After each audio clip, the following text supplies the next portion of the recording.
So last week, anyone remembers what we discussed? So today we will be discussing actually from 63. Yeah, verse number 63, and we will complete the chapter. And next week we will start Nectar of Devotion. So it's a big milestone. Not everyone in this lifetime actually gets a chance to study the Bhagavad-gita cover to cover, verse to verse. But then all of you have accomplished that and you have given me that service, so thanks for that. Because of you all, I also got a chance to read end to end, verse to verse. I had done it many years back when I was studying, but after that I have not been very disciplined. Okay, so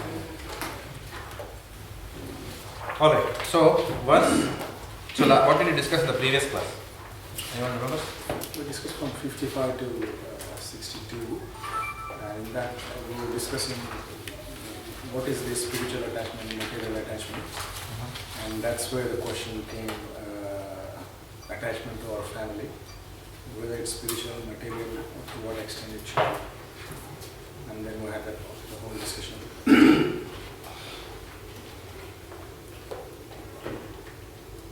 Anything else? We also covered a lot of verses. Yeah. Anyone remembers some verses? So from karma we had moved to jnana section last class. Bhakti. Oh sorry, we had already started Bhakti session. Yeah. We started, so we came up from jnana, we started Bhakti session. So we started from verse where? 50? 55. 55. Anyone remembers?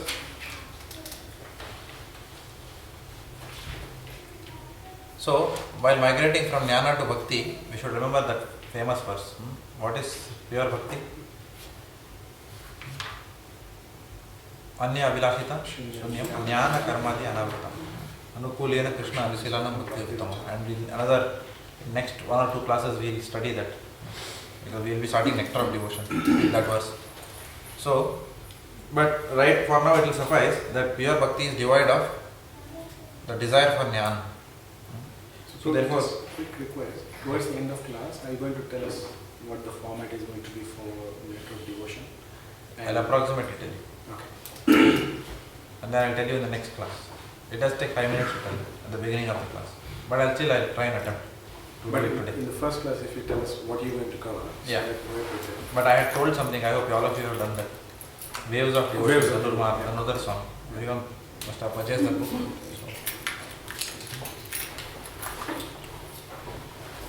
Okay. So, pure bhakti is jnana karmadi anavritam. So there is no place for jnana or philosophical speculation. And pure bhakti actually does not care much about jnana. It doesn't matter how erudite one is. At the end of the day, how much devotion one has in his heart, that is what matters in Krishna's eyes. So this pure bhakti is developed by the process of hearing. We discussed that last time. Again and again, in every chapter, Prabhupada emphasizes the importance of hearing. So we saw several points. We saw that we have to develop the mood of servant. What is servant? Servant is one who is fully under the instruction of spiritual master, or who is under the instruction of a master. Servant does not have any individual independence in that sense. Servant is unaffected by profit and loss. That is why it's called servant.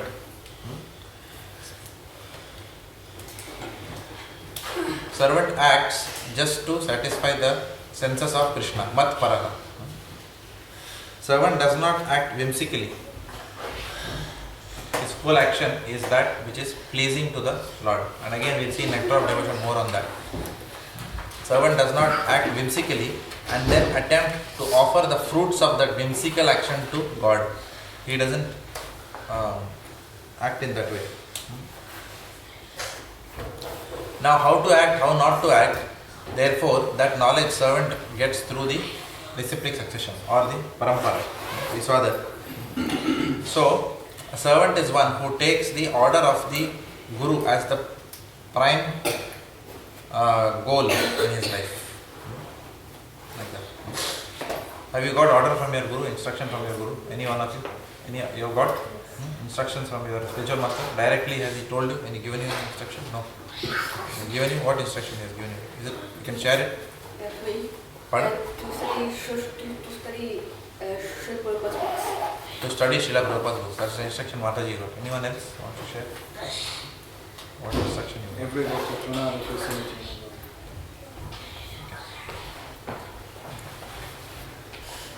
Following the regulative principles. So that is an instruction which everyone is given during initiation. Yes, but that is an instruction. If you take it personally, it's much personal instruction. And it is also personally told by spiritual master. Sometimes spiritual master tells, be example. It's very difficult. So, but we must try and make the order of Guru our it must be the prime duty of life. If we do that, then perfection is guaranteed. Now what if we do not follow Lord Krishna's instructions? What happens if we follow, and what happens if we do not follow? We saw that also in verse 58 and 59. So what happens? If you become conscious of me, you will pass over the obstacles of conditioned life by my grace. If however you do not work in such consciousness but act through false ego, not hearing me, you will be lost. And then again Lord Krishna says, if you do not act according to my direction and do not fight, then you will be falsely directed. By your nature you will have to be engaged in warfare. So if we do not dovetail our natures into the plan of Lord Krishna, if we do not dovetail our plans, if we do not merge our plans with Lord Krishna's plans, dovetailing our aptitudes, interest, and our strengths, we channelize in serving Him, then eventually, if we try to stop that activity, the modes of material nature will not allow us. We will anyway have to do that activity. So it means that Arjuna, being a Kshatriya, anyway he would have fought. He wouldn't have been just sitting idle, even if Lord Krishna wouldn't have forced him to fight. Arjuna would have anyway fought the battle of Kurukshetra in one sense. Maybe not in Kurukshetra, but at some point in time he would have fought, else Bhima would have fought, because the nature of a Kshatriya is to fight. So if we do not dovetail that nature in Krishna consciousness, then anyway material nature will force us to act in that way. So better dovetail in Krishna consciousness, at least you don't have, first of all there is no karma. On top of that, by dovetailing in Krishna consciousness, then you get purification. That activity purifies you and brings you closer to the Lord. It is pleasing to the Lord. So it is bhakti in that sense. So we saw that also.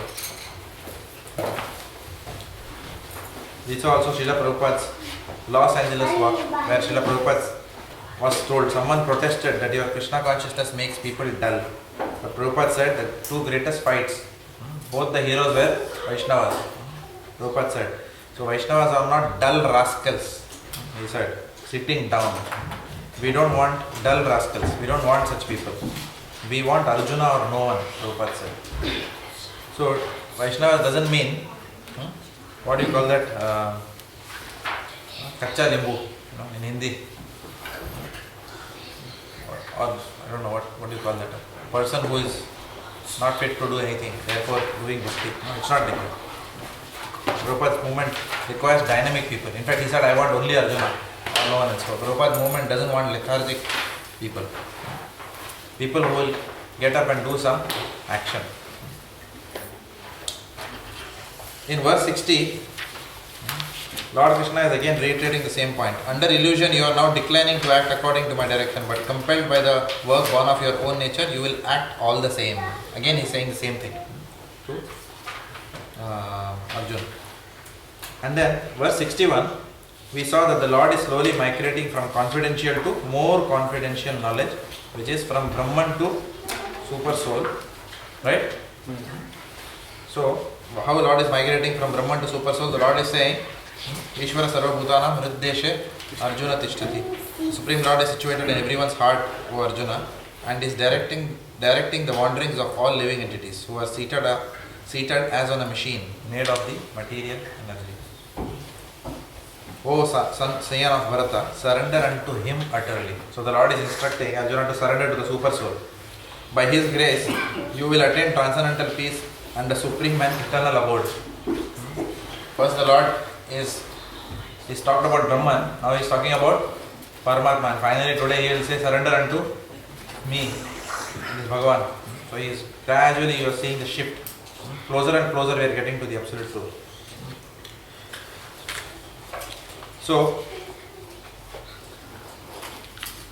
with all these arguments, Lord Krishna eventually brings Arjuna to the point of surrender. So, which is what we will see. Now, all the verses from today, which we will start discussing today till the end of this chapter is all about Bhakti, especially the highest aspect of Bhakti, which is surrender. Verse 63. Thus I have explained to you knowledge still more confidential. Deliberate on this fully and then do what you wish to do. Okay. So this is more confidential knowledge from Pardon? chapter 9. Pardon? How is it different from chapter 9? No difference. 9 is being spoken here. As we said before, first 6 chapter of Bhagavad-gita was about Karma Yoga. Sorry, was it first 6? Yeah. Yes. So we dealt with Karma Yoga section, then we dealt with Jnana, and then Bhakti is sandwiched after 9, 10. So Lord is now coming back to that. You are right. Talking about that. Alright. Mahesh Prabhu, can you read? Yeah. The Lord has already explained to Arjuna the knowledge of Brahma Bhuta. One who is in the Brahma Bhuta condition is joyful. He never laments, nor does he desire anything. That is due to confidential knowledge. Krishna also discloses knowledge of the Super Soul. This is also Brahman knowledge of Brahman, but it is superior.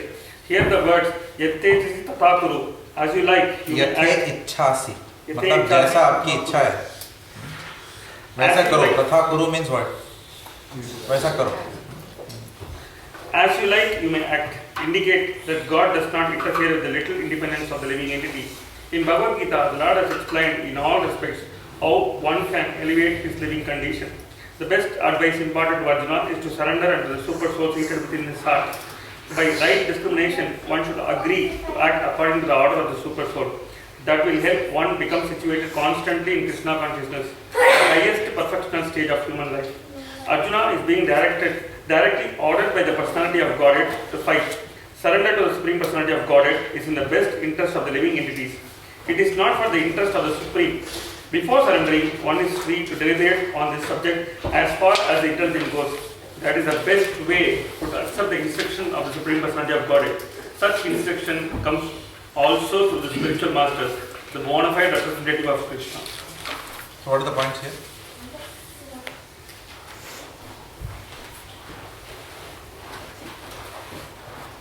Krishna is giving a choice to after giving all the instructions, still do so he's not forcing.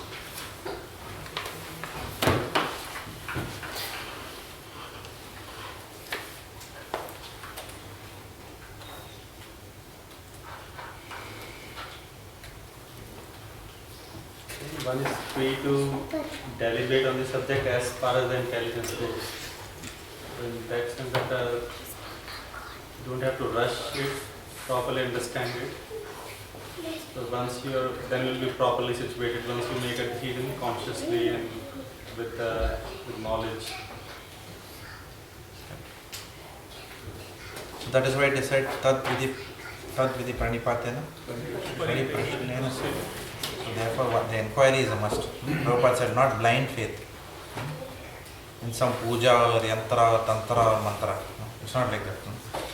Devotees are not blind followers of some cult. Somebody has brainwashed them. They're all jumping up and down. One day they'll change and move on to something better. Because variety is the spice of life. No, it's not like that. This is the supreme absolute truth. Serious business. Going back to God. But yes, devotees have to first go through the process of learning, intense learning. They have to understand what is it that they are getting into when they get into Bhakti. So one is encouraged to ask questions, lot of questions, and clarify doubts. And a guru is supposed to answer those doubts. Who is a guru? The guru is one who is certified in ISKCON as initiating spiritual master. No one else is guru. So what these gurus who are in the ISKCON GBC, they need to be very well versed with the Bhagavad-gita, Srimad Bhagavatam. We can relax, we don't have any such responsibilities, so no problem that. What do you think? That's not, No? that's not right.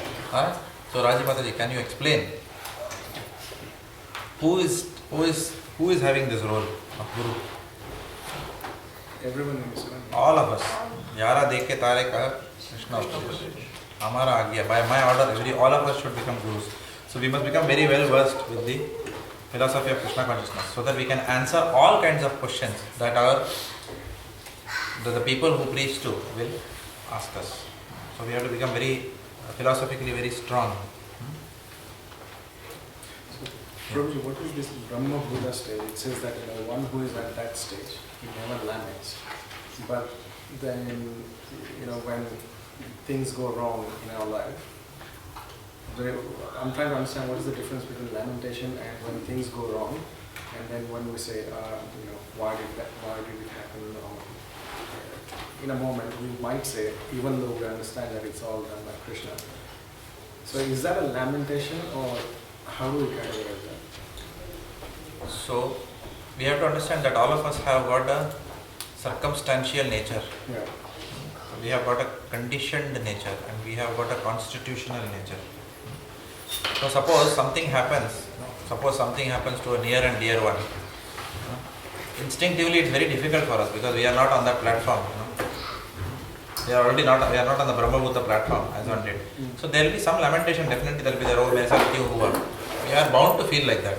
But a devotee is one who picks his life after that. From a practical aspect, we have to pick our life and then keep moving on. It doesn't mean that if something bad happens to us, we say, Lord, God does not exist. Or we go back and say, scriptures are all just, make believe. Devotees don't talk like that. But in that case, then, how does the person who's on Brahma Buddha platform, they will act? Brahma Bhuta platform person doesn't, first of all, a person in the Brahma Bhuta platform is completely disinterested in material affairs. It doesn't, he sees everyone as spirit soul. So for him, death is nothing but one soul changing bodies, that's all. You just move on from one body to another body, that's it. And eventually you are merging, like that. So it is more bewildering for people who at our stage. We are neither, in one sense, we are neither absolute Kanishta, that we will, most likely, that we will lose faith. Neither we are on that platform where we will be completely unaffected by any turmoils that will come in our life. We are somewhere in between. So because of that, in our constitutional nature, we may still lament. But then a devotee gathers himself back, or at least is expected to. As devotees, we are expected to gather ourselves back and not keep on looking back, because we have to move forward. And that is where all our knowledge comes. We have to understand that this life is like a journey in a train. Every life is like a platform which comes. Some passengers get in, sit with you, and then they alight at the next platform. But your journey is continuing till it reaches the destination. So all this family, Deha Satya Kalatra Adishu, everything is very temporary. It doesn't mean we don't focus on family. Yes, we do very much focus on family, but we have to understand that is not the only goal of life. When it starts becoming, because again the Lord is very clever. He says that if you get too attached to something and ignore me, then I will take away the attachment. So we have to be very careful what we get attached to.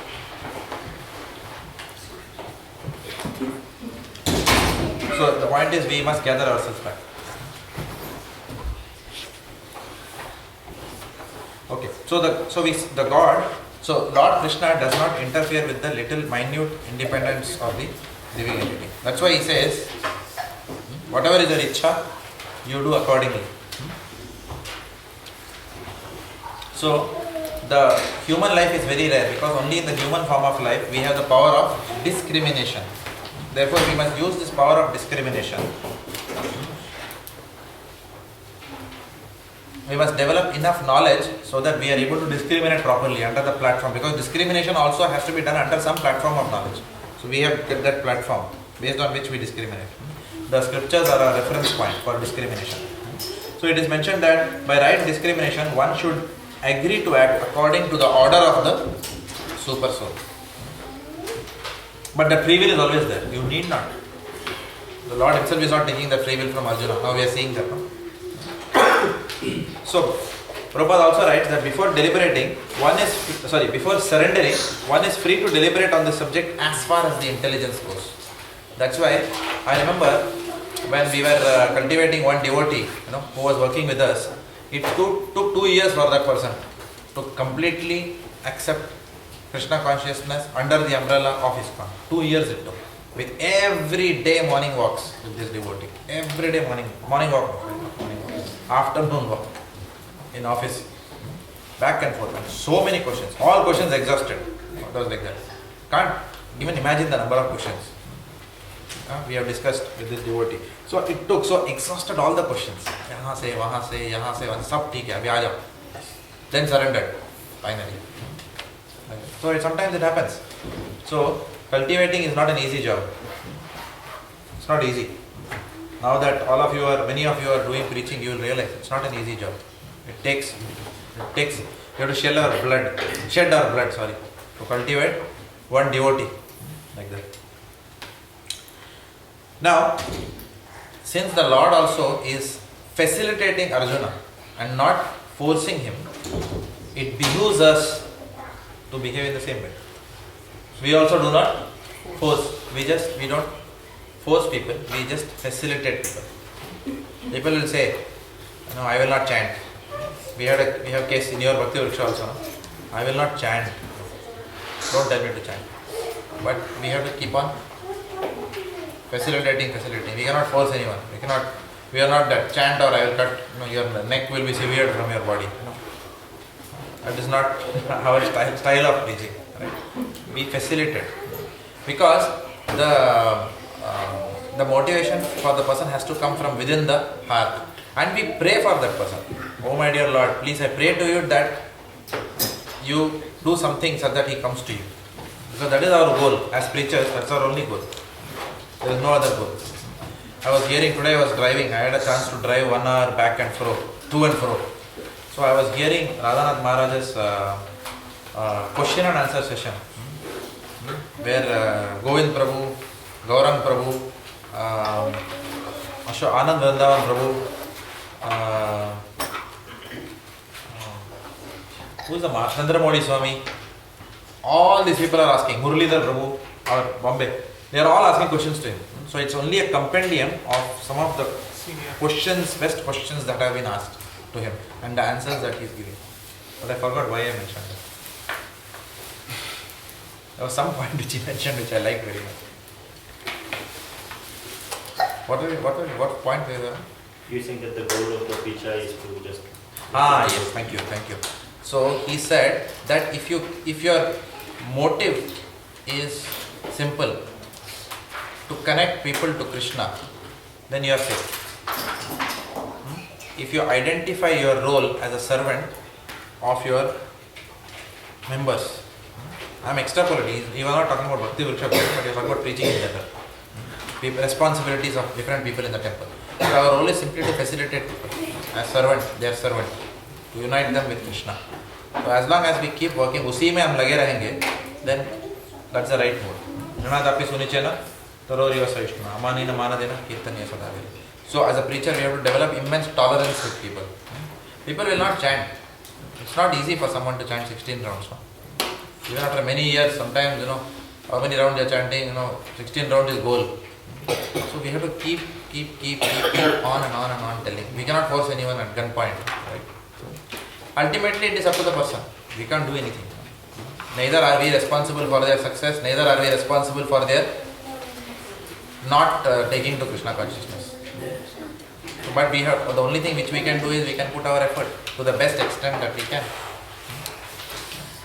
as a servant of our spiritual master. So Lord is also not forcing Arjuna in that sense.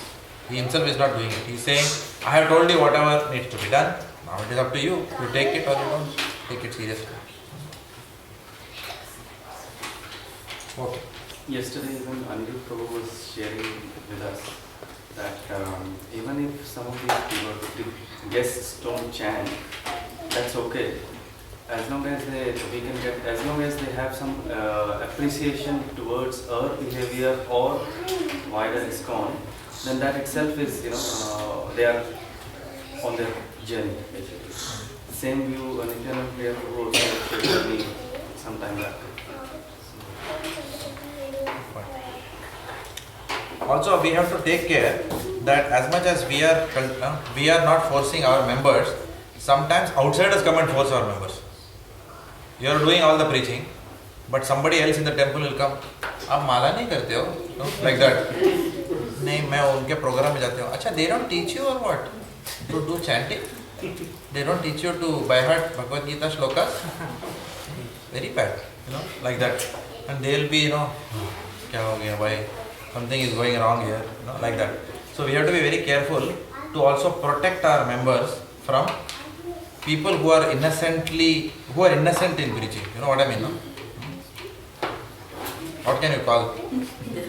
I'm using a very who are innocent in preaching. They don't know what they are doing, by saying such things. But they put off people like that. Okay. Because you are my dear friend, I am speaking to you, my supreme instruction, the most confidential knowledge of all. Hear this from me, for it is your benefit. So, Jnana section has reached completion and now the most confidential part is commencing. Now, what is the Lord saying? Because you are my dear friend, I am speaking to you. Now, what do you understand from this? What principle can you derive from this? You need to develop a relationship. Correct.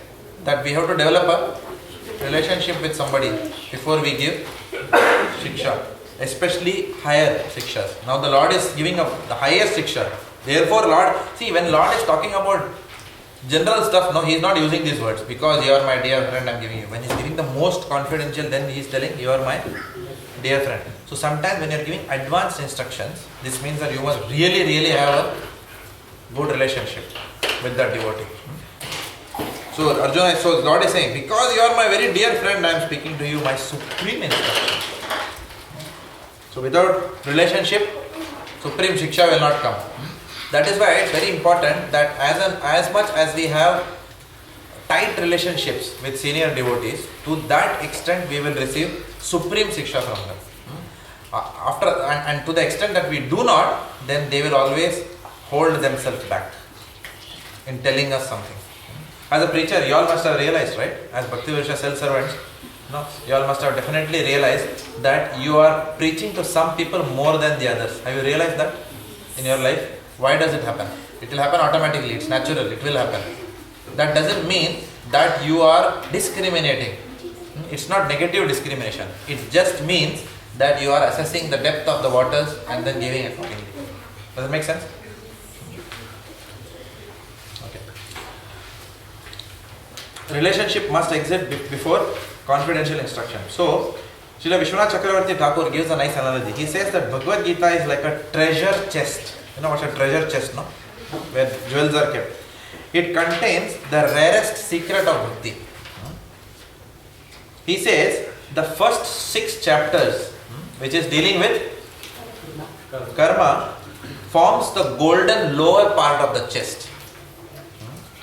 The third 6 chapters, Jnana, form the gem-studded cover of that chest. And Bhakti, which is found within this particular chest, is the most precious treasure or jewel in the 3 worlds. Why is it said that Bhakti is the most precious jewel? Because only Bhakti has the power to control Krishna.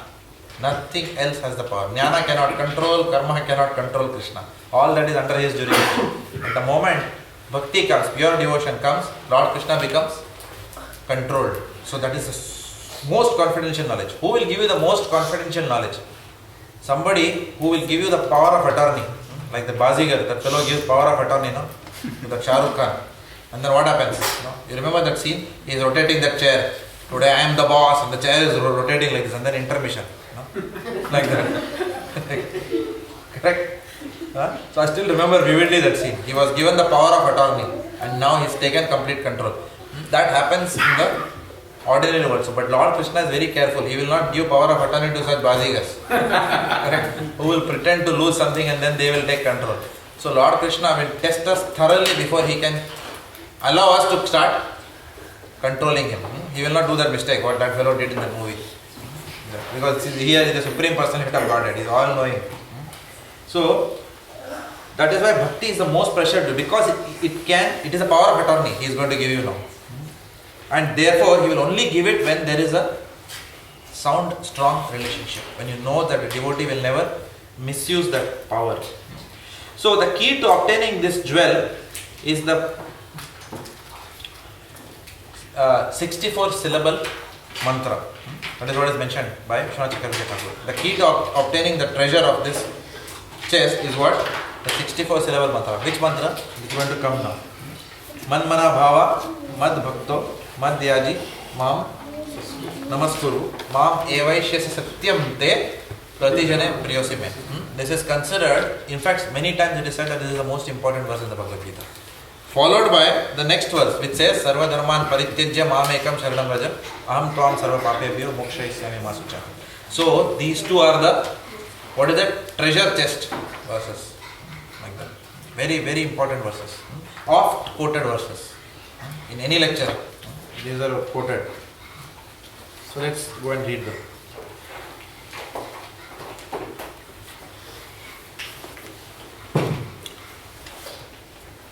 Always think of me, become my devotee, worship me and offer your homage unto me. Thus you will come to me without fail.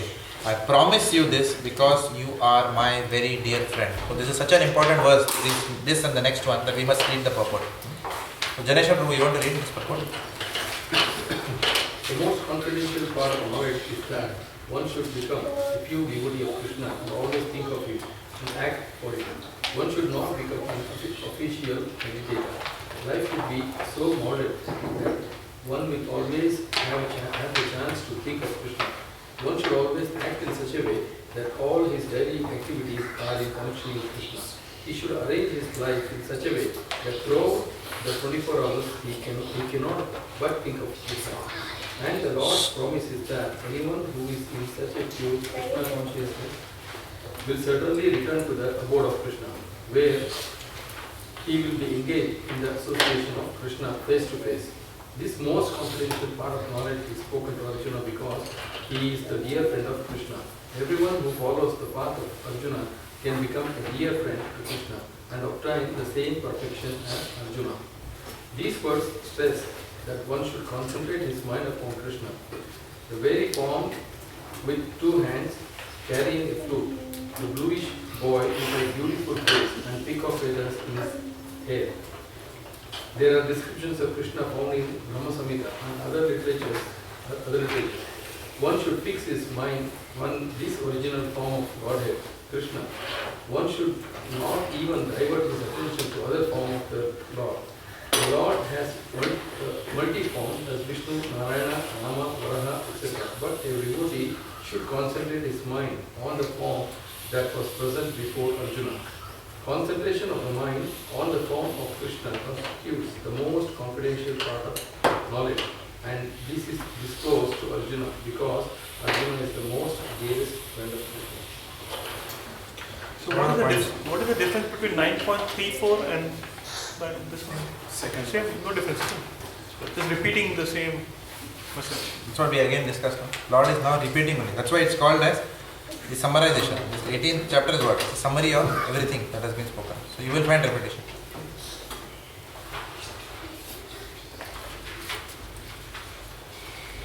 So the first half of the verse is Abhideya. And the second part of the verse is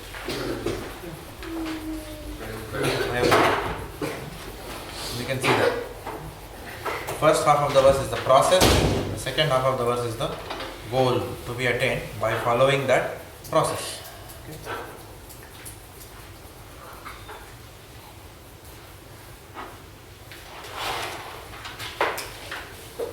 Any points?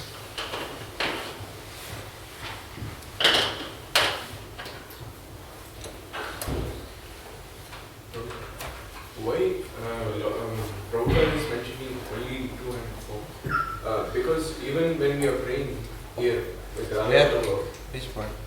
no, it's the Prayojana section. He says always remember, fix your mind in a 2-handed form, right? So even when we are praying to Radha Vallabha, we are thinking them as Lakshmi Narayan, right? No? Who said that?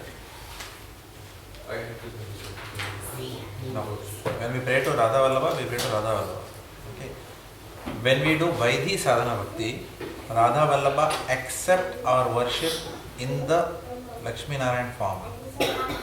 But we are not meditating on the Lakshmi Narayan form.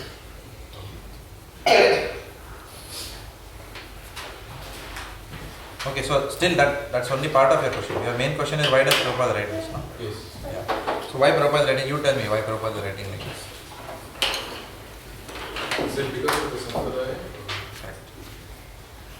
Good. Simple.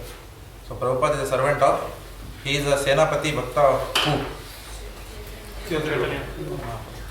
Chaitanya Mahaprabhu's mood is what? 400 form? That two word, Madhurya Rasa in 200 form. Madanakya Mahabhav. So therefore Prabhupada is a servant of Chaitanya Mahaprabhu's movement. Like that. So this is Prabhupada's mood coming in. You will always find in the writings the Acharya's mood will sometimes come in. Raghunath Das Goswami, when he writes the Manas Shiksha, you will find, oh my dear mind, please do not take me to the 400 form of Vishnu. Now somebody who is reading it, new fellow, he will say, what is this? He is a blasphemer. इनको गोस्वामी कैसे बोलते हो आप लोग? You know? But actually, only a person who is a Rasika Bhakta can understand that mood. This is us, which we will see more in Nectar of Devotion. We will enter into the domain of Ras. Okay.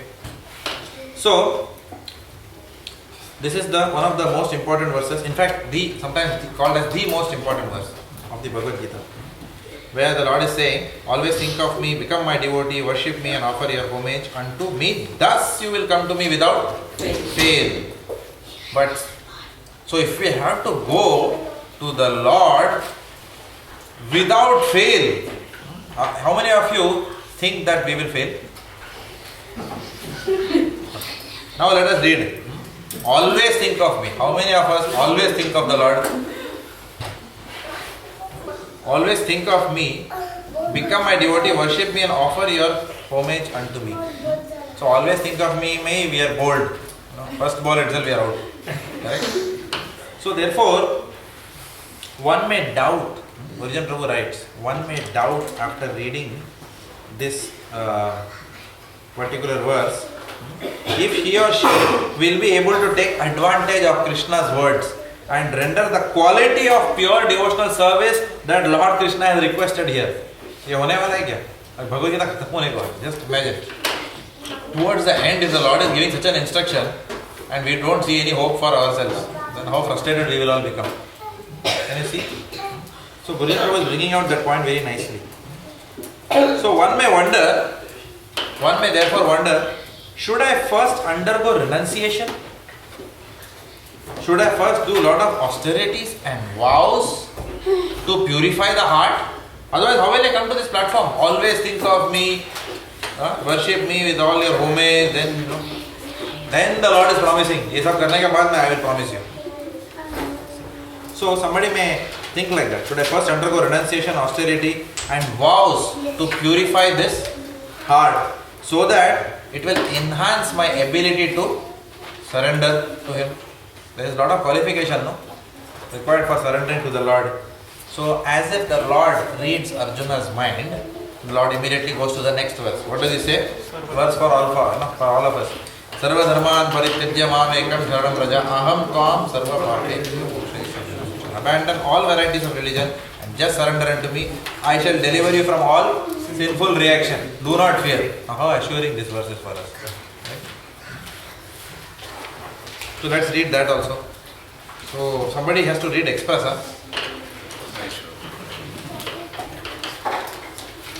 The Lord has described various kinds of knowledge and processes of religion, knowledge of the Supreme Brahman, knowledge of the Super Soul, knowledge of the different types of orders and statuses of social life, knowledge of the renounced order of life, knowledge of non-attachment, sense and mind control, meditation, etc. He has described in so many ways different types of religion. Now, in summarizing Bhagavad-gita, the Lord says that Arjuna should give up all the processes that have been explained to him. He should simply surrender to Krishna. That surrender will save him from all kinds of sinful reactions, for the Lord personally promises to protect him. In the 7th chapter, it was said that only one who has become free from all sinful reactions can take to the worship of Lord Krishna. Thus, one may think that unless he is free from all sinful reactions, he cannot take to the surrendering process. To such doubts, it is here said that even if one is not free from all sinful reactions, simply by the process of surrendering to Sri Krishna, he is automatically freed. There is no need of strenuous effort to free oneself from the sinful reactions. One should unhesitatingly accept Krishna as the supreme savior of all living entities. With faith and love, one should surrender unto him. Okay. What are the points still here? Surrender will save from all sinful reactions. You don't have to be pure to surrender. Correct. You don't have to be pure hearted to surrender. Bali Maharaj became Mahajan only after surrender, not before surrender.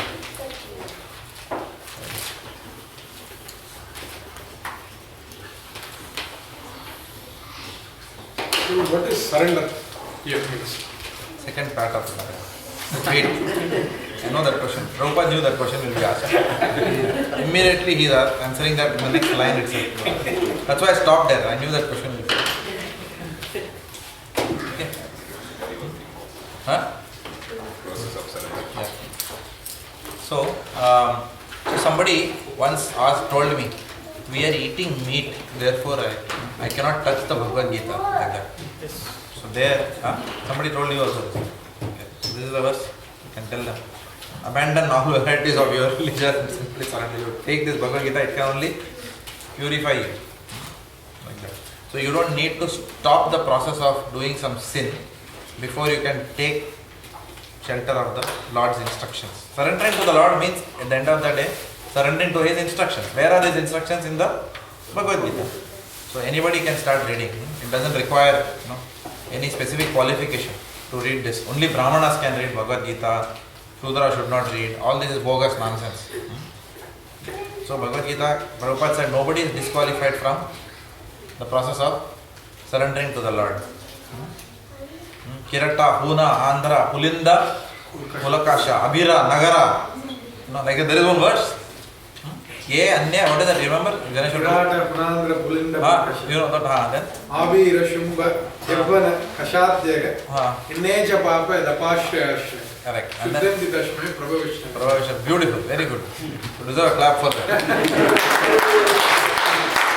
I forgot the verse many years back I had by hand. Okay. So impressive actually. And the word Andhra is used. Andhra. Tell a Telugu person, he'll kill you. So actually it is mentioned that as a logo ko bhi deliver kiya ja sakta. So nobody is disqualified. In that verse, it is mentioned nobody is disqualified. It is even said, Swapacho Guru. You remember that verse we did when we were discussing? Someone who eats dog eater. Dog eater can also be who is born in a family of dog eaters. Such a person can also become a guru if he surrenders to the Lord. So there is no qualification for surrendering to the Lord. Surrender is only a decision that somebody has to take. Okay, from now onwards, I am going to surrender to the Lord. Surrender means what? Doesn't mean all of us have to become like Bali Maharaj. Even Bali Maharaj took 3 iterations to surrender. Even first attempt he did not. He could not actually, right? So it's not that surrender means it will happen in one day. Surrender actually simply means what? What is the first step in surrender? Decision. Accepting Instructions. Spiritual master. What is the first step? In devotional service, what is the first step? So, the first aspect of surrender is to first accept a spiritual master. If we are delaying that, then it is simple. We are not surrendering. Then we are just, after years we are skeptical. So therefore, we should really think about this. When Rupa Goswami is again and again saying surrender means accept spiritual master, then we should not delay that process. We must accept now. It's high time. Do you think all this could be wrong? Do you really believe that? All this could be some make-believe so that, some money can be made. Obviously it is not. I know we must have realized all these years. So then what stops? What stops from surrendering? What is it that we are worried about? We have to really introspect and think. What am I worried about? Kya hone wala hai in my life if I surrender to the Lord? Will something go wrong if you surrender to the Lord? So therefore, quickly we must come to the point of the first step we must take. Then what happens? Then we take.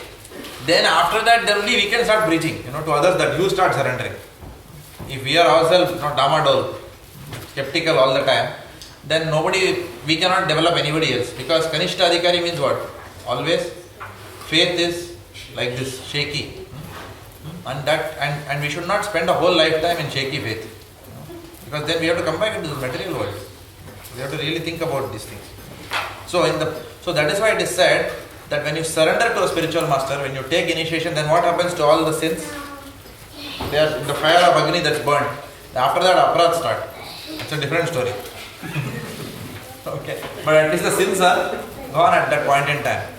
So the Lord is immediately saying that, okay, surrender to me, sin chala jayega. I will deliver you from all sinful reaction. Do not fear. Okay, now let's go ahead. The process of surrender to Krishna is described in the Bhakti Vilasa. Anukulyasya sankalpa pratikulyasya varjanam rakshishyati vishwaso goptate varnam tata atmanikshepaka arpane sadvida saranagati. According to the devotional process, one should simply accept such religious principles that will lead ultimately to the devotional service of the Lord. One may perform a particular occupational duty according to his position in the social order, but if by executing his duty, one does not come to the point of Krishna consciousness, all his activities are in vain. Anything that does not lead to the perfectional stage of Krishna consciousness should be avoided. One should be confident that in all circumstances Krishna will protect him from all difficulties. There is no need of thinking how one should keep the body and soul together. Krishna will see to that. One should always think himself helpless and should consider Krishna the only basis for his progress in life. As soon as one seriously engages himself in devotional service to the Lord in full Krishna consciousness, at once he becomes free from all contamination of material nature. There are different processes of religion and purificatory processes by cultivation of knowledge, meditation in the mystic yoga system, etc. But one who surrenders unto Krishna does not have to execute so many methods. That simple surrender unto Krishna will save him from unnecessary wasting time. One can thus make all progress at once and be free from all physical reactions. One should be attracted by the beautiful vision of Krishna. His name is Krishna because he is all attractive. One who becomes attracted by the beautiful, all-powerful, omnipotent vision of Krishna is fortunate. There are different kinds of transcendentalists. Some of them are attached to the impersonal Brahman vision, some of them are attracted by the super soul feature, etc. But one who is attracted to the personal feature of the Supreme Personality of Godhead, and above all, one who is attracted to the Supreme Personality of Godhead as Krishna himself, is the most perfect transcendentalist. In other words, devotional service to Krishna in full consciousness is the most confidential part of knowledge, and this is the essence of the whole Bhagavad-gita. Karma yogis, empiric philosophers, mystics and devotees are all called transcendentalists, but one who is a pure devotee is the best of all. The particular words used here, ma sucha, don't fear, don't hesitate, don't worry, are very significant. One may be perplexed as to how one can give up all kinds of religious forms and simply surrender unto Krishna, but such worry is useless.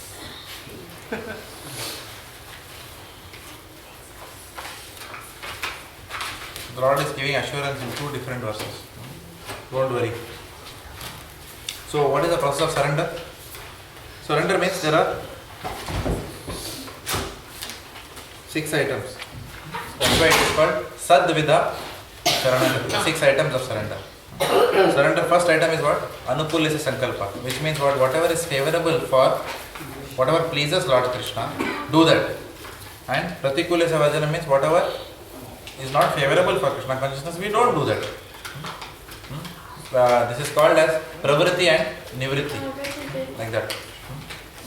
Doing things which will help us progress, and nishedh, abstaining from things which are not good enough. For example, the 2 things which are where our spiritual master makes us surrender is what? Chanting 16 rounds. He makes us take a vow. So that is what 16 round chanting is.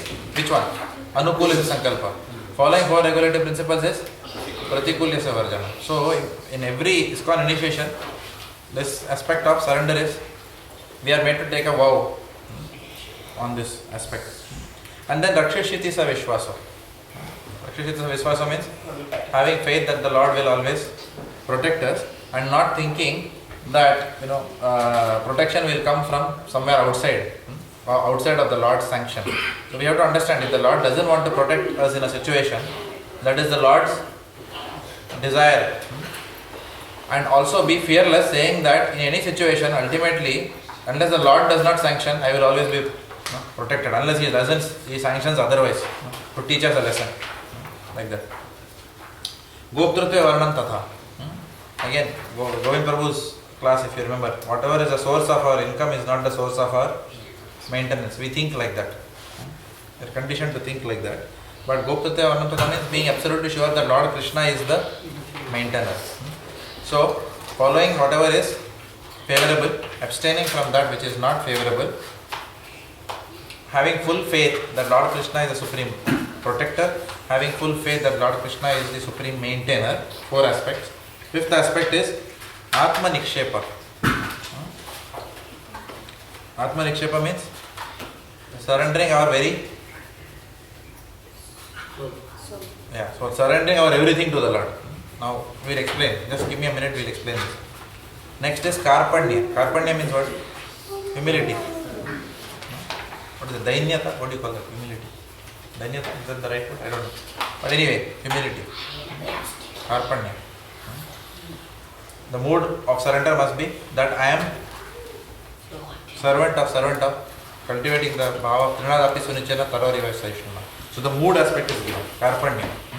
Now Atma Nikshepa, for many years I was also confused. What is it about Atma Nikshepa? Bali Maharaj past time clarified that doubt. Bali Maharaj was asked by Lord Vamanadeva to give 3 steps of land. Was he able to give 3 steps of land? How many steps he was able to give? Only 2, because in 2 steps the Lord covered everything. Finally he had nothing left to give. Then what did he do? He offered himself. So that is called as complete Atma Nivedana, surrender. Because Prabhupada clarified that in one single line. It was a masterpiece in the purport. Prabhupada says, because the possessor is always more powerful than the possession. So you can surrender all your possessions to the Lord and not surrender yourself to the Lord. Does it make sense? So that is where it becomes very clear. What is Atma Nivedana or Sharanagati? Does it make sense? The possessor is more powerful than the possession. Because the possessions will not have been possessions but for the reference point of a possessor. So the possessions having taken off by the Lord, then he is saying that now I am the possessor, I am yours. That is Atma Nivedana. Manaso deho geho yo kichu more arpilu tuva pade Nanda Kishore. So Bhaktivedanta Thakur sings like that. So I am surrendering myself to you now. Abhi apne aap se zyada main kya? Right? Now you may do with me whatever you want. Prabhupada also prayed like that. In the Jaladutta. You may do whatever you want me to do. You may use me as your puppet. You make me dance. Whatever you may want me to do, you make me do. Like that. Right. So that is called as surrender. Which means, complete surrender means what? Allowing Lord Krishna to deal with us in whichever way He deems fit for our purification. Namu Prabhu. Ultimate surrender means what? Allowing Lord Krishna to deal with us in whichever way we deem fit for our purification. No. Allowing Lord Krishna. I was thinking whether concentrating or not. So you'll have to. Because that is your question. Allowing Lord Krishna to deal with us in whatever way that He deems fit for our purification. Not that we deem fit for our purification. You remember I gave you an example also. One of the devotees went and asked to Sri Radha Gopinath that, oh my dear Lord, enough of me coming and asking you that I want this, I want that, you help me here, you help me do that. This is the way I want to get purified. So he said, Now I pray to you that you do whatever you want that is required in my life to give me complete purification. Bring me to the point where I will have no option but to surrender to you. That was his prayer to the Lord. And the Lord reciprocated by giving him cancer. And then he surrendered to the Lord because he had nothing else then to look forward to. He didn't think, no, I have a property here, second property is there, third property is here. Nothing like that. So the only then your focus is what after that in life is Krishna.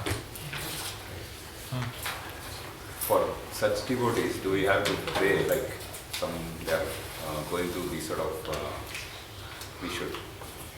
But again, we are becoming in decision of Krishna. How do we understand? Yeah, how do we understand that? What was the question? For such devotees can we pray because it is Krishna's decision for them to get that disease. Yeah. So this is answered in the Leelamrit. Srila Prabhupada was asked, Prabhupada, can we pray that Lord Krishna to extend your stay on this planet? Prabhupada said you can pray like that, but it is ultimately his desire. So you pray to the Lord, that Lord, and Bhakti Rasamrita Maharaj also mentioned this in Nectar of Devotion. He says, Lord, if you please, then you may allow this devotee to continue because he inspires me. So if you please, then you allow. Like that's a prayer. Not like that Amitabh Bachchan type. No. So bachana hi hoga aapko like that. Tang. He hits like that. That is like demanding from the Lord. How dare aapne isko utha liya? Ye to mera dost hai like that. With the left hand. So in Hindi movies we see all the melodrama coming in. And we think that is ultimate bhakti. Like that. But no. That is one sense it is ahankar. Saying that I want. मैंने तेरा द्वार पे मैंने खटखटाया है. मैंने सुना है तेरे द्वार से कोई खाली नहीं जाता. Like that. And then they will bang that bell. And then there's a lot of music and all. Like that. So it's not this. Any of this melodrama is not there. Very simple. We say, Lord, if you please. Huh? Dragon. Raganuga means first stop feminizing and stop alcohol. All these things nobody is able to give up. But then we ring the bell like this. Tang. Nothing will come out. Like Gauranga Prabhu says, we will only become bell ringing temples. But the bell is what? This tongue which vibrates the Hare Krishna. That's the first point of surrender. Anukulyasa sankalpa. If we are saying that I will not chant but I want to surrender to the Lord. We had also such a member also. I don't know which program it was. But I want to surrender but no chant nahi karna hai. But no surrender karna hai. How does that work? Lord has clearly told Satatam Kirtaya Antamam. When you are saying that no, I want to surrender but I will not chant. It's not possible. Alright. So we move on now. What is the meaning of Sarva Dharma and Parityajya? What Dharma is talking about? Sarva Dharma means, Prabhupada explains this, that the Lord has described various kinds of religion. If you read the first few lines of this purport, which Mahesh Prabhu read just now. Yes, it talks of karma and jnana, but those are yoga, right? No. Lord has given several tenets of Varnashrama Dharma also to Arjuna. So he is saying, forget all that and come to Bhakti straight away. You don't have to even go through the Varnashrama path. You don't have to go through the Karma path, Karma Yoga path. You don't have to go through the Jnana path. Like that. So yoga is also dharma, right?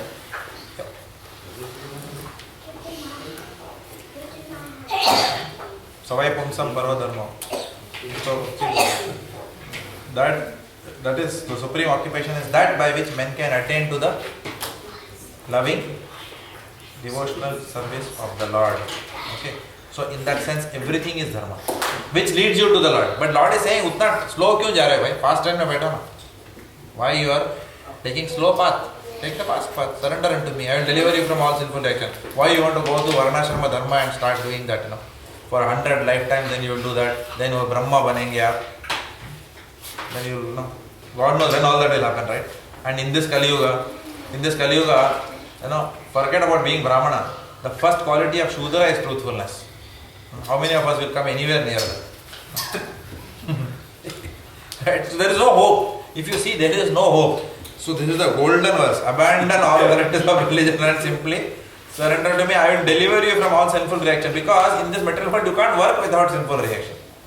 किधर न किधर तो लोचा होगा life में. Somewhere you will get sinful reaction. Somewhere it will happen. So even in Varnashrama Dharma itself we can practice Sharanagati, right? Even being a Grahastha or Brahmachari or whatever, even in Varnashrama Dharma itself, Sharanagati, surrender is possible. In Varnashrama Dharma, So how do you feel Varnashrama Dharma and surrender to Lord is not, yeah, Lord is saying, see, when the moment you surrender to the Lord, then you are not required to follow all the tenets of religion. So the way that they have been mentioned, one shall, suppose you don't wake up at 4 a.m. in the morning one day, then to Varnashrama Dharma to gaya aapka. Correct, no? Perfectly you have to follow, then you will become Brahma. Perfectly can anyone follow Varnashrama Dharma? It is not possible. No? Where you have to do even when you do a yogic process as per Varnashrama Dharma, then the ingredients have to be perfect. So everything you have to do. Ashwamedha Yagya, how many of us can do? Right? Today I was asking how much is the cost of that one pony I saw in that park. I was thinking, acha dhanda hai, $5. You have to just go around like this, $6. I was like, acha dhanda hai, pony is walking like this. That's all. So if you buy pony, $6 means at least how many? So 20 people go $120 per day. 20 log, 20 log to baithenge pony mein, din mein. So I was asking price of the horse kitna rahega. So Ashwamedha Yagya, you have to sacrifice the horse also. Ek to kharida upar se sacrifice karo. उसके अच्छा race पे लगाता हूँ, पैसा तो आएगा. So it's very difficult. In Varnashrama Dharma, we don't have the mentality to do all those things. It's not possible. Text 60, where are we? 67. This confidential knowledge may never be explained to those who are not austere or devoted or engaged in devotional service, nor to one who is envious of me. So Lord is saying that don't mention this to people who are non-devotees. So in one sense, the Lord is asking us to avoid, we are also told, naam aparad, not to preach to a faithless person or a person who is envious of the Lord. However, Prabhupada also writes in the purport that in the temple, in a public place, so many times lecture programs are going on. In pandal programs we lecture, in public places we lecture, in home programs we lecture. We don't know who is coming in. Many times people who have no faith or flimsy faith, they also walk into the programs. Like that. Okay. So then we should say this confidential knowledge may never be explained to those who are not austere or devoted or engaged in devotional service. Then we cannot start any Bhaktivedanta program at all. So we have to understand that yes, Nama Aparada should be avoided, but then if we are only worried about that, then nobody can preach in this world, because people are going to be faithless only when they come to the program. So which is the higher principle? Don't worry about offences also. Don't worry about that also in one sense. Just do your duty of preaching. But don't cheapen the holy name. If someone is, you have tried with someone and then the person is not interested, again and again you are begging with that person, we don't have to do that. We don't cheapen the holy name. Correct? By preaching to the faithless. Rather than that, we will preach to the faithful. But initially when a person is coming, how do you know whether he is faithful or faithless or faithful? So Prabhupada is writing this purport. Many people come in for our programs, we don't know who is there. So yes, devotees still go ahead and give these classes, because by hearing this, faith develops. Shraddhadhana vivardhamana virakti manyatra karoti pumsam. Not that verse, which is the other verse. Arvind Prabhu always says like that. This also is there, but there is one more verse. Shatam prasangat mama virya samvedam.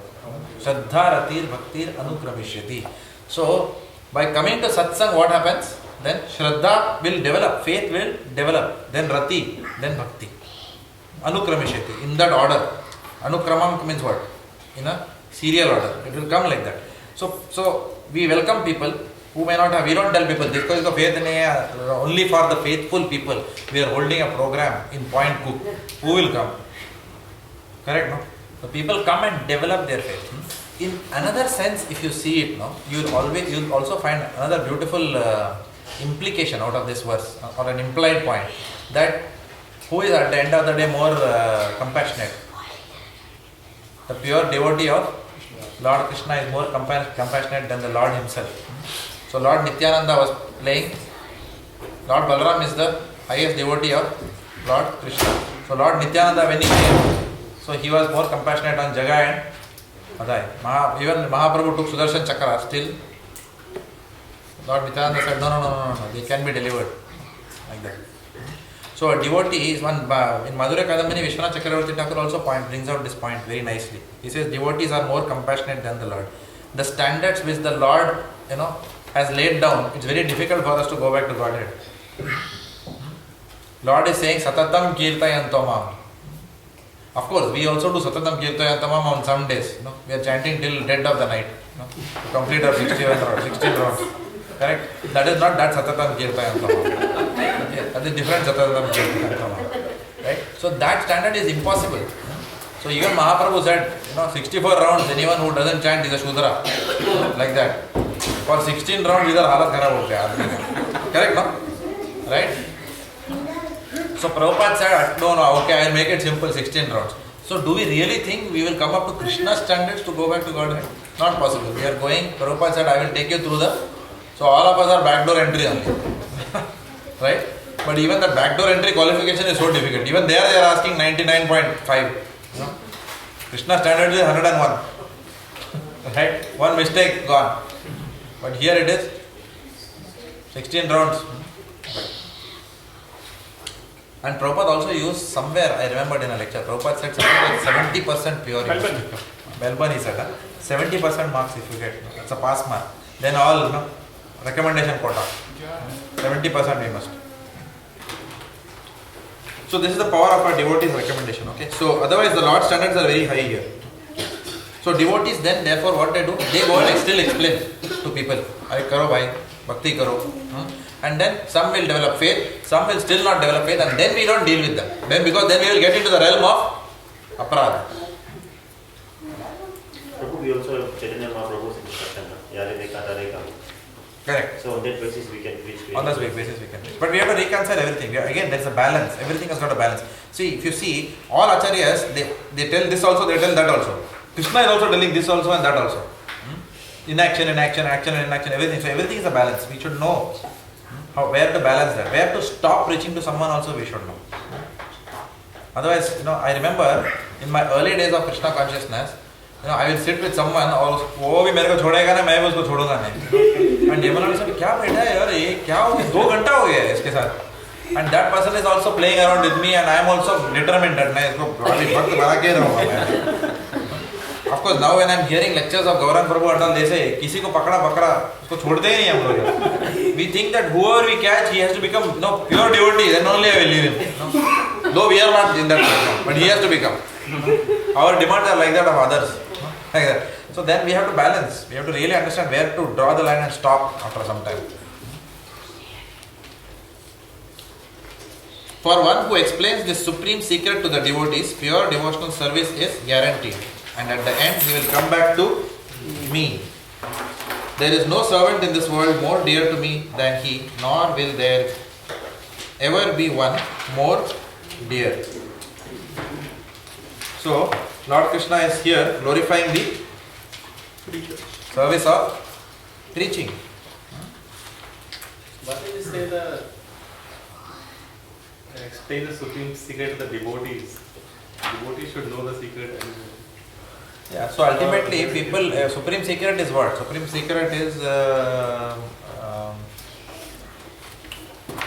Sarva Dharman Paritijya Mam Ekam Sharanam Bhaja. So devotee has got different meanings. No? Once somebody asked Chaitanya Mahaprabhu who is a devotee, he said even one who is chanting, once who has told the name Hare Krishna is a devotee. It is mentioned. So there are different gradations. So, is it clear?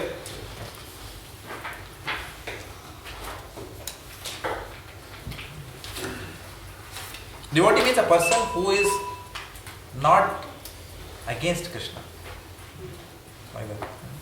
Alright, so for the participants, generally it is advised that Bhagavad-gita be discussed amongst the devotees only.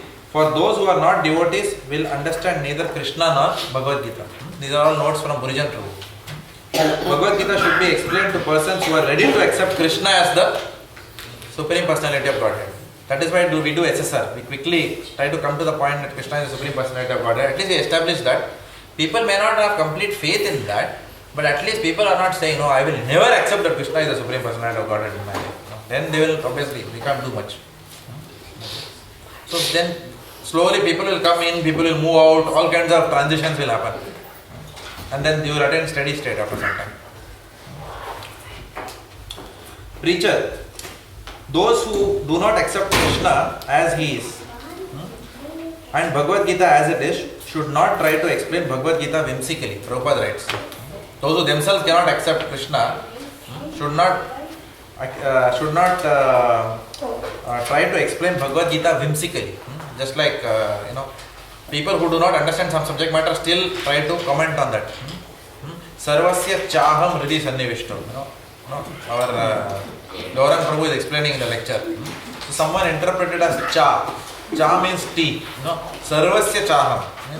Everyone likes tea. When you drink hridi sannivishto, it's pleasing to the heart.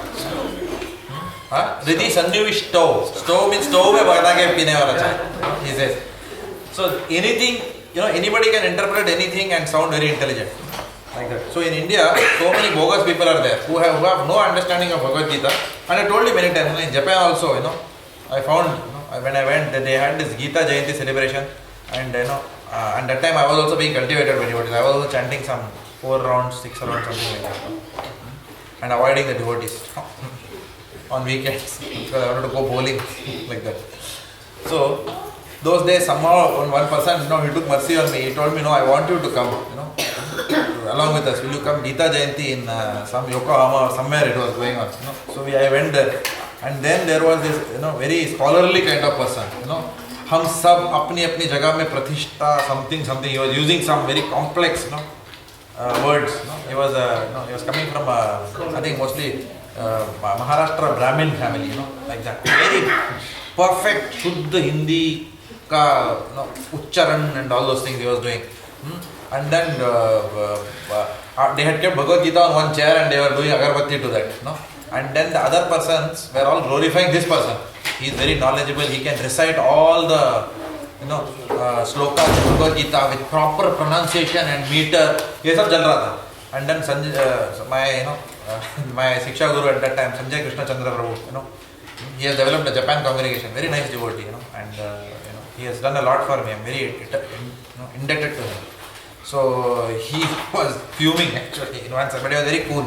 He was saying, okay, unka turn aaya. He just blasted. He said, Bhagavad-gita is not to be kept on a chair and agarbatti gumane wali cheez nahi hai. It has to be studied and practiced. So he says Bhakti is about doing something practical. Recently also I was hearing one lecture. I don't remember.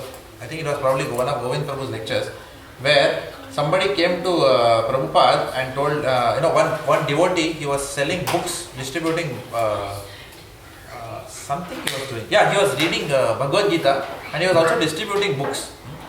And somehow he was very insistent, not distributing books also actually. He was studying Bhagavad-gita and he had mastered all the 700 verses, mastered everything, all the verses, Sanskrit. Okay. And he was behind the temple president that you must allow me to meet Srila Prabhupada. You go and tell Prabhupada that, I have learnt all the 700. So the temple president, no, it's okay, it doesn't matter. For this reason you can't go. No, you must. He was so adamant. And that one day Prabhupada was sitting on top and this devotee, said that you have to introduce me now. And you have to tell Prabhupada that I know all the 700 verses. So the devotee was taken and said Prabhupada was writing something. So this temple president went and said that, Prabhupada, this devotee wants me to tell you that he knows all the 700 verses of Bhagavad-gita. And Prabhupada just continued, right? Engage him in some menial service. Prabhupada did not even look up, saying that who is this devotee. At least Prabhupada will look up. No? Oh, 700 verses? Okay, engage him in menial service. No. Prabhupada kept writing. Engage him in some menial service. So that is how much Prabhupada was particular about people knowing by heart the 700 verses. It doesn't mean that Prabhupada himself said, read my books scrutinizingly. But it is not to become scholarly or sound erudite in some, in front of some ignorant people. It's not like that. That is what happened in that forum in Japan. And that's why Sanjay Krishna Chandra was getting very restless. And he gave a very cutting conversation. 15 minutes he finished everyone there. Okay. And that power, only trust me, people who are reading Prabhupada's books will get that power. Or of course, they're following a genuine sampradaya like a Ramanuja sampradaya or a Madhva sampradaya. In a genuine sampradaya only you will get that power. You will not get that clarity and power to speak, to cut all these sampradaya people, in that way. So, therefore, here it is mentioned that those who do not accept Krishna as he is and Bhagavad-gita as it is should not try to explain Bhagavad-gita whimsically and become offenders. Regardless of the participant, a sincere preacher will certainly go back to Godhead. Regardless of the participant, a sincere preacher will go back to Godhead. So the success of a Bhakti Vriksha doesn't mean how many devotees you have made.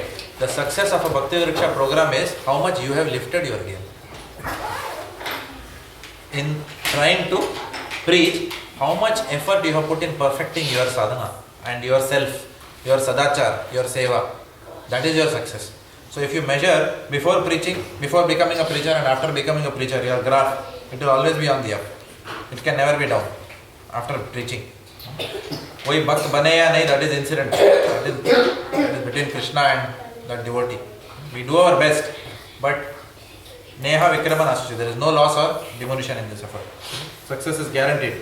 So Lord Krishna is saying, whoever does this job is very dearest to me. And Chaitanya Mahaprabhu also said that Yara Dekhi Tare Kaha Krishna Upadesh.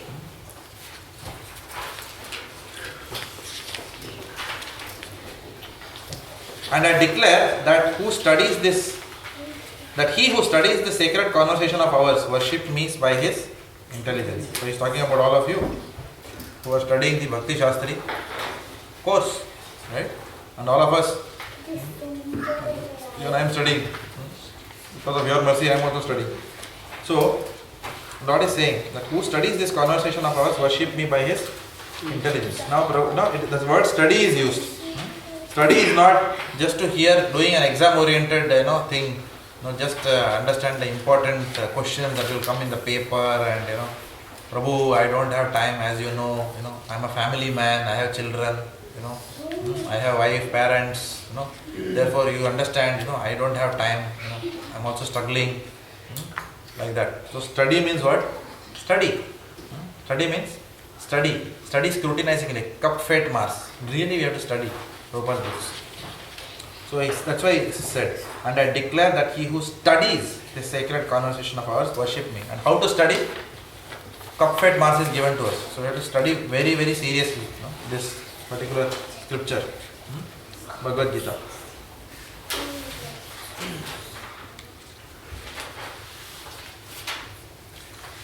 And one who listens with faith and without envy becomes free from sinful reactions and attains to the auspicious planets where the pious people dwell. So there is a lot of Falashruti that is given now about the Bhagavad-gita. For example, here is said that one who listens with faith and without envy becomes free from sinful reactions and attains to the auspicious planets where the pious people dwell.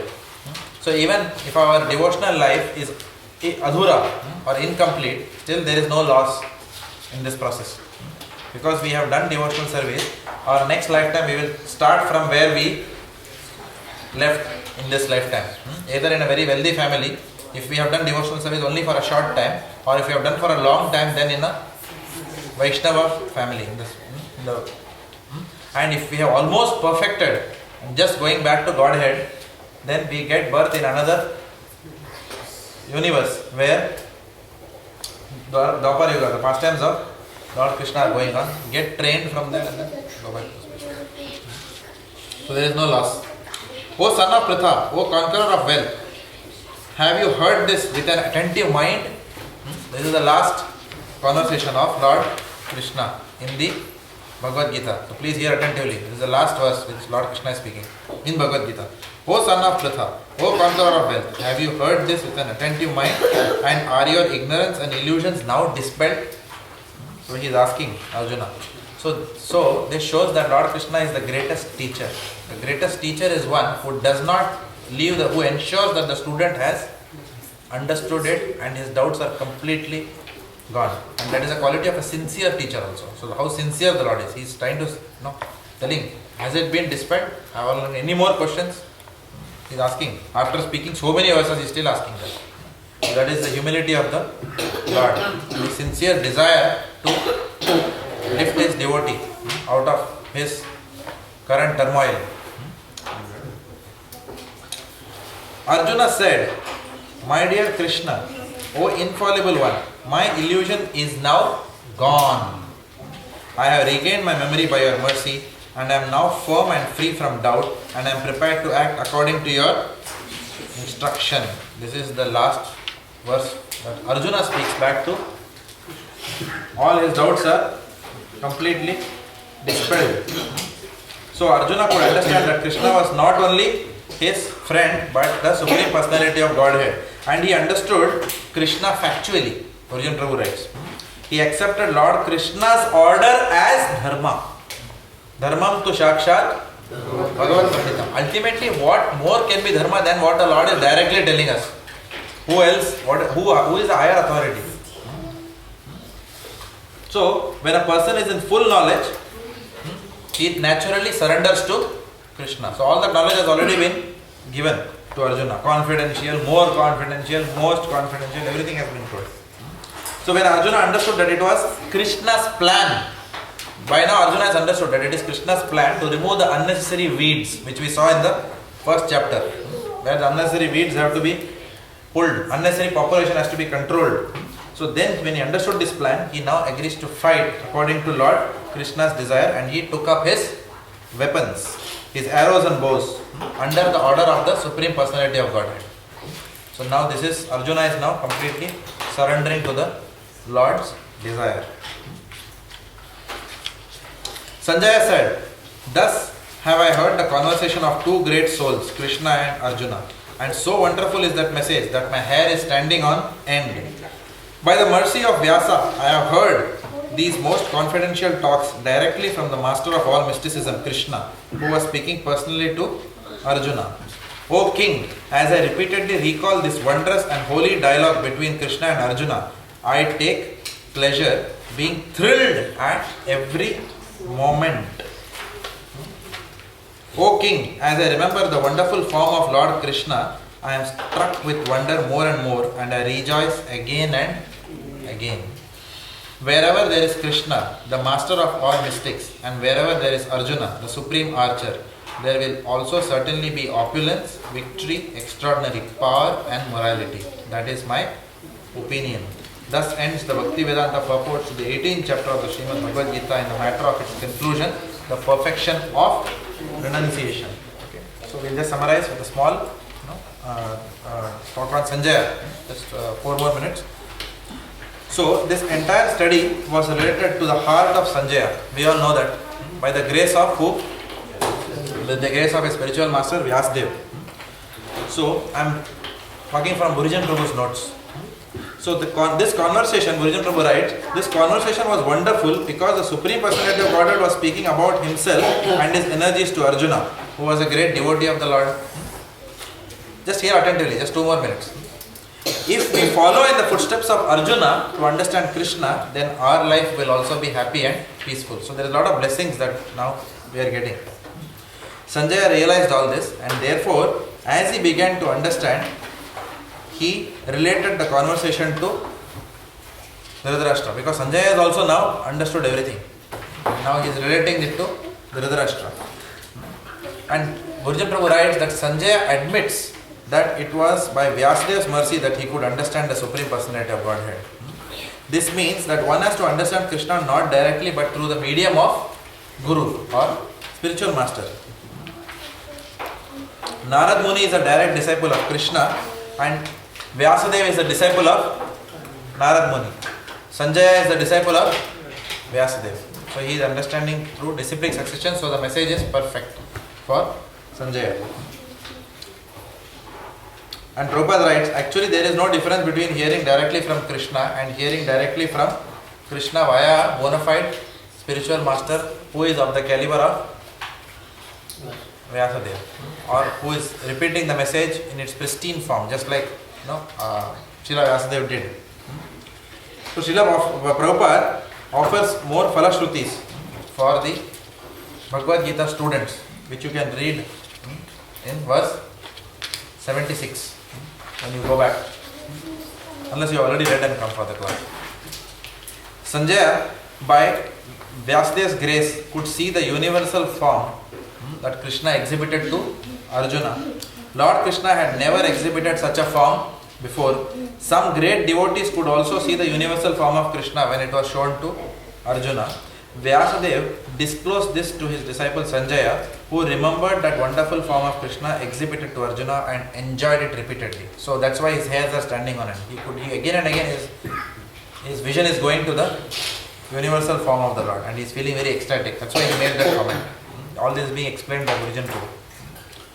And then the last verse where he said that wherever there is Krishna, there is victory on that side. So Bhurijana Prabhu writes that in the beginning of Bhagavad-gita, Dhritarashtra was eager to hear Sanjaya's prediction or outcome of the ensuing battle. You remember that purport? Dhritarashtra is very eager to know the outcome on what's going on in the battle because he is very eager to know the outcome of the war. So Sanjaya is now giving him that answer. He says the outcome is that you have no hope. Dhritarashtra, please give up hope. Victory belongs to the Pandavas because Lord Krishna favors their side. Krishna, and Prabhupada also writes a very nice purport. Please read the last purport. Prabhupada is writing there is a lot of emotions that Prabhupada is putting in that purport. Wish we had time to read that, but you can read it offline. Krishna is, Prabhupada says, is also the master of renunciation. He is also not, master of all opulences. How many opulences? Aishwaryasya, Samagrasya, Viryasya, Vishashriya, Jnana Vairagyasya, Shannam Bhagaidina. So what is one of the opulences of the Lord? Renunciation. So Srila Prabhupada draws our attention. He says that Krishna is also the master of renunciation because he became the charioteer of Arjuna.